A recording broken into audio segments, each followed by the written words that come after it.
కనకాభిషేకం. ఒకసారి ఒక వృద్ధ బ్రాహ్మణుడు వచ్చి స్వాముల వారి దర్శనం చేశాడు. ఆయనకు 80 సంవత్సరాల వయసుంటుంది. ఆ బ్రాహ్మణుడు స్వాముల వారితో, స్వామి, మీకు కనకాభిషేకం చేసి ఆ దివ్య దృశ్యం చూడాలని నాకు ఆశగా ఉంది. మీరు తప్పక ఒప్పుకోవాలి అని కోరాడు. స్వాముల వారు ఏం చెప్పలేదు. ఆయన తరువాత చాలాసార్లు వచ్చాడు. వచ్చినప్పుడల్లా అదే మనవి. స్వామివారి నుండి సరే అన్నమాట రాలేదు. అయినా ఆయన అడగడం మానలేదు. స్వాముల వారు తన బిగింపు వదలను లేదు. ఇదిలా జరుగుతూ ఉండగా వయసు పైబడుతూ ఉండడం వల్ల ఆయన చూపు మందగించి చివరకు అసలే పోయింది. అయినా ఆయన వచ్చి మళ్ళీ అదే మనవి చేశాడు. స్వాముల వారికి కొంత సందు దొరికింది. మీరు కోరింది నా కనకాభిషేకం చూడాలని గదా. ఇప్పుడు మీకు చూపు పోయింది కనుక ఇక మీరా సంగతి మర్చిపోవచ్చు అని ఆచార్యులు ఆయనతో అన్నారు. అయితే ఆయన పట్టు వదలని విక్రమార్కుడు పోయి కండ్లకు చికిత్స చేయించుకున్నాడు. ఆయన సంకల్ప బలం ఎలాంటిదో కాని ఆయనకు మళ్ళీ చూపు వచ్చింది. ఇకనేం, నాకు మళ్ళా చూపు వచ్చింది కాబట్టి కనకాభిషేకం ఎప్పుడు అంటూ ఆయన మళ్ళీ వచ్చాడు స్వామివారి దగ్గరికి. స్వాముల వారు అతని భక్తి అభిమాన తీవ్రతను చూసి ఇక ఆయన మాట కాదనలేక ఆ వృద్ధుని ఆసక్తి, పట్టుదల, అభిమానం ముప్పురుగుని స్వాముల వారితో సరే అనిపించాయి.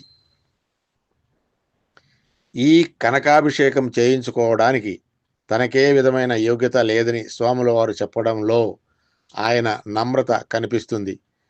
నిజమైన కనకాభిషేకం శంకర భగవత్పాదులు నిర్దేశించిన మార్గంలో నడుచుకోవడమేనని వారనడంలో విఘ్నత దీపిస్తుంది.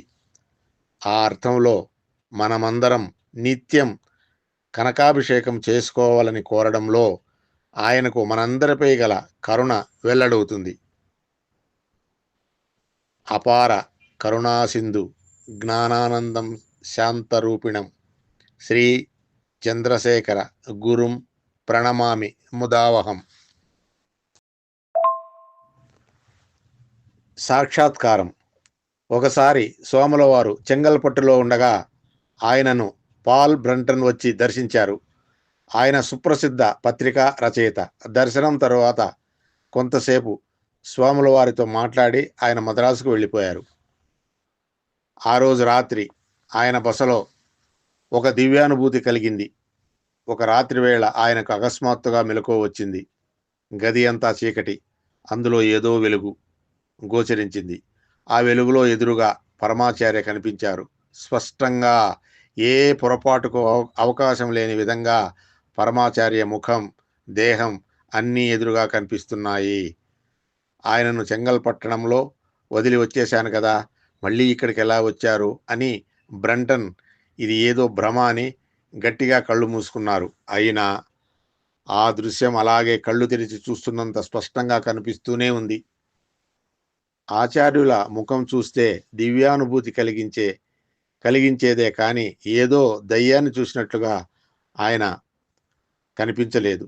స్నేహ వాత్సల్యాలు పెళ్ళుబికే ఆచార్యుల సన్నిధిలో ఉన్న హాయి గొలిపే అనుభూతి కలిగిందాయనకు. కాసేపటికి ఆ దృశ్యం కరిగిపోయింది.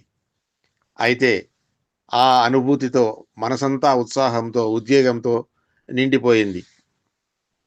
ఈ విషయం బ్రంటన్ స్వయంగా రాసుకున్నారు.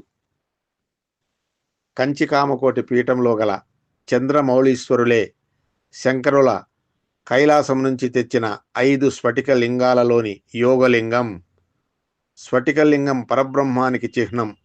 అందులో ఏ రంగైనా ప్రతిఫలిస్తుంది. తురీయమైన శివానికి అది గుర్తు. చంద్రమౌళీశ్వరునికి ఒక కోవిల చాలదు, ఊరంతా ఆయన సొంతమే. ఊరే కాదు, దేశమంతా ఊరూరు తిరిగి స్వామికి ఉత్సవం చేయండి అని శంకరులు మమ్మల్ని ఆదేశించింది అందుకే కదా.